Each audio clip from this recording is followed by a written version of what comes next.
The 100 Season 2 Episode 6 Fog of War. And it took me forever to finally get to see this episode thanks to all this stupid crap at school, but I'm really glad I was able to watch it. I don't know if we're getting this mid-season finale next week. I don't think we are based on the preview. And also, this is like 2 weeks behind every other show, so we might be into this actually like right up until the week before Christmas. I think we're going to have an episode of the 100 every single week, which I actually don't mind because I, of course, really love the show.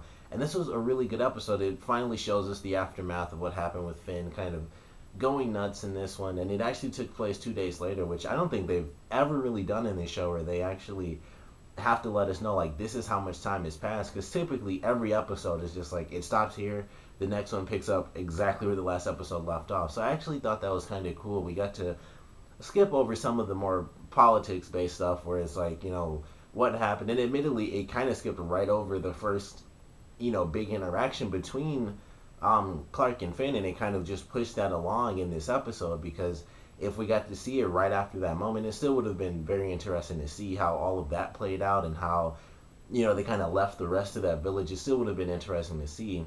But in this episode, they kind of just, with them skipping the 2 days, it's like, all right, they spent 2 days at the camp. They kind of let Clark go, or they let Finn go. They kind of pardoned him for what he did. They even, you know, pardoned Murphy for some of the crazy stuff he did. And it's like they went on that mission to take out the tower, which was, you know, partly, you know, a ploy so that Octavia and Bellamy could do another mission, which was take out, you know, Mount Weather. And with the fog coming in, the acid fog, it kind of split everyone up. We got to learn little bits of each story because of that, and it kind of, you know, jumped the story with Clark and Finn again, where they had to go back to the bunker. And of course, there's the dead guy that Finn shot in the head when he first started to lose it. So I actually thought that was pretty cool, and he gave Clark back her dad's watch, so that was interesting. And I thought when he did that, she, you know, initially, like, just the way she was reacting to it, I thought she was probably gonna, you'd be like, you know, it's okay what you did because you kind of went nuts and y'all did certain things. I thought she was honestly just gonna like hug the guy or something and be like, you know, it's okay. But that didn't happen, which I think I enjoy that a little bit more. I was kind of thinking like I would have liked it just because, you know, he's getting a real bad rep. He totally lost it. Like, no one can deny that, you know, the fact that he just went nuts on these people. He killed a bunch of people he did not need to kill.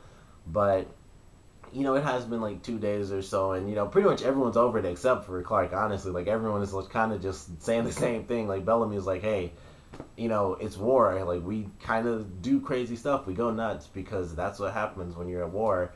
And then even Raven was just like, hey, we all got battle scars. Build a brace for yours. And she just walked off. It was like nothing to anybody except for Clark, honestly, and, you know, Finn, because, of course, he's the one who did it. You know, for Clark, and it's like the one person he actually did it for, she's the one who has the biggest issue with it, which is, you know, no surprise. It's just her character. But it's kind of interesting to see that, like, everyone's saying the same thing to him, like, hey, you went nuts. Like, yeah, you went nuts, but hey, we're at war. The crazy things happen. You go nuts. You do crazy stuff because you never really know what's going to happen to the people you care about. So it's kind of funny to see everyone's different reaction, where for the most part, everyone's just like, hey, it happened, and they're kind of over it, and, you know, they've had the 2 days to deal with it. They're kind of just like, who cares? We got to keep moving because, you know, either the grounders are going to kill us or the mountain men are going to find us again, and then they'll either kidnap us or, you know, kill us off. So that was really cool. I enjoyed that. We got to see, we got to learn a little bit more about the radio tower and all that stuff. So instead of them actually going to destroy it, now it's going to be used so that they can find the mountain men, and that's how we found out that the fog in this episode, as well as previous episodes, isn't anything natural, which I thought was actually a really cool development, just because it seemed like this random natural thing, like, oh, it's just acid that kind of formed, and, you know, it just happened because of all the nuclear fallout and all these weird, crazy chemicals, and it just formed acid fog instead of, you know, regular fog. And then we find that in this episode, it's actually a weapon built by the mountain men so that they have some great defense against everything out there. So, like, it just destroys everything except for the trees, I guess. But, you know, it causes bugs to run away. It kills, of course, the humans. It kills off grounders. Everything gets destroyed. And so, you know, it was just really cool to get that little bit of information. Like, even before we really knew about them, it was them that did the fog. And, like, I think it was like the third or fourth episode when that first happened. But that was because, the mountain men were dealing with the grounders somewhere off screen. So it was kind of cool. Like, they have some crazy tech. Like, they have some very serious weapons. It's not just like we have machine guns and tranquilizers. They have this giant machine where they were just apparently just lobbing off a bunch of grenades or like one giant device, and it just creates a giant acid storm. So it was really cool to get that little bit of info because they aren't really to be messed with. It's not just we have like machine guns with lasers on them and stuff like that. They have some real serious deadly weapons that they can use against their enemies, and that's exactly what they did. They did it to take them out because they knew they were getting a bit close. It's like they're doing something bad, so we got to take them out. So I thought that was really cool. Of course, the info we got from within Mount Glenn was definitely amazing. I think that was one of my favorite parts, was just seeing how everything went down, and Monty and Jasper learned from Maya, who really found out what was going on. Like, it wasn't an accident, so she's really scared that they might be next, which of course they were, because in this episode Dante wanted to do the right thing. Like, that's kind of why I'm really liking his character now, because excuse me, when we first had the stuff with Clark, it's like, okay, he's the leader of all these people, we know they're hiding some secrets and stuff, and Clark finds out those secrets, and Dante was hiding them, of course, and they're of course hiding the stuff with the grounders, and everyone knows about it, but they kind of just don't talk about it. So they were hiding that info, and it made Dante seem like, well, he's the leader and he hid it, so it's kind of all on him. And then in the last episode, we found out that, or at least it was really hinted at, we got the answer in this episode, but it was like incredibly obvious to me, at least, that Dante's son was working with the doctor, and it was like, I don't know how this leak happened, but I'm gonna find out, Dad. So that was really obvious, and of course Dante knows. He's like, he let his son tell him that lie, but it's like, if I get actual proof, then I'm gonna have to kill you, which kind of made me scared, because it's like, I like Dante because he's at least trying to be a good guy. He's unfortunately working against his own son as well as Dr. Singh, and they're both like, hey, this is a million times better. It's a million times better to use these kids than it is to use the grounders, because with them having been in space, their bodies are like way more advanced than the grounders as far as processing radiation, so much so that it allowed Maya to actually, it kind of like kickstarted her system, which I thought was really cool. I don't know if that would ever work in real life, but even if it's fake science, I thought it was actually really cool the way they explained it. Like, his system, his blood going through her system actually helped her immune system like kick itself up so that even she could go outside. And I thought that was really cool, and it kind of, the fact that it worked in the last episode was one thing, and it was like, okay, we can use these kids because they're here and it's easier than going out. And I thought that was going to be the main case, like, hey, we have like 47 kids, that way we don't have to sacrifice men and go out and hunt people who can hunt back. We can just take these like teenagers who can't really do crap to us, and we'll just beat them up and then stick them in these cages like we do the grounders. And then in this episode, it's amplified like tenfold because of the fact that Maya can basically just walk out on her own. And we even see it in the preview where Dante himself goes outside and he takes off his mask and he like smells a flower. So right now it's kind of working, everything's working out nicely, but things aren't gonna go well because it's the 100. Like, that's just how this show goes. Things aren't going perfectly. So even though Monty and Jasper came up with this plan, they got a couple of people to volunteer for right now to help everybody out. Depending on how things go, they're gonna probably tell the wrong person, or something like that. Something's gonna happen with this secret that they know. They'll tell one person that shouldn't know this secret, and they're gonna freak out.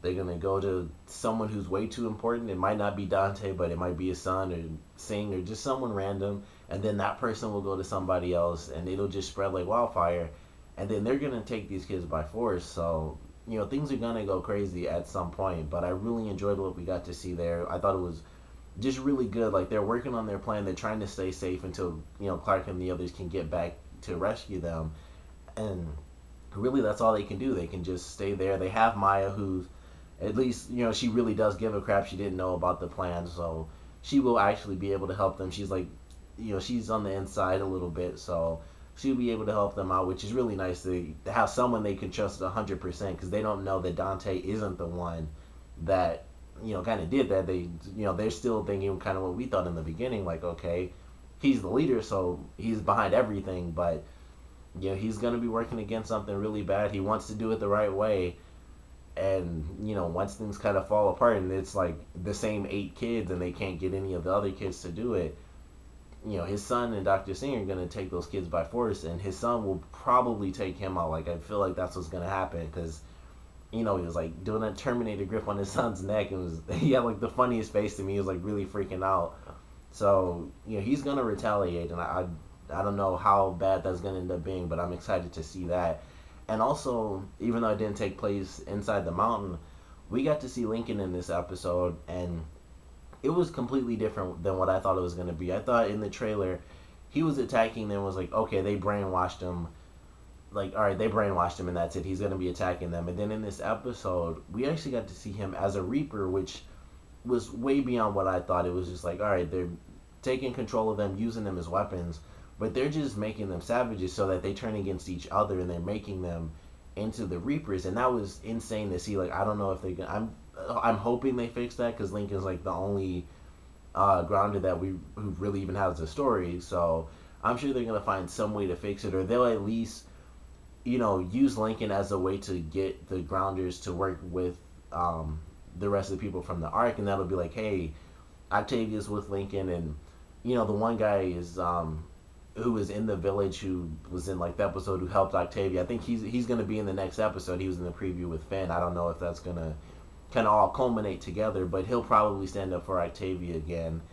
And they're gonna be like, hey, we really do have to team up, because they're turning our people into the Reapers, which everyone's afraid of, because they're just like crazy cannibals that like kill everyone and eat them. So seeing that, I thought was really great. It was, I don't know, I just don't know what to think about that. Like, it just makes the people from Mount Glen like 100 times worse seeing that, because it's like they're just turning these people against them. Like, it was one thing to brainwash them and say like, all right, now you're our weapon, but to just turn them into cannibals so that they all kill each other off is like insane. And it's like a weird thing, because knowing that they're the ones that make the Reapers, it changes the Reapers in general, because it's just seemed like, all right, these people banded together because for whatever reason they were just crazy and they wanted to eat other people. So they knew like, all right, we should team up together, we can go up against these people and eat them.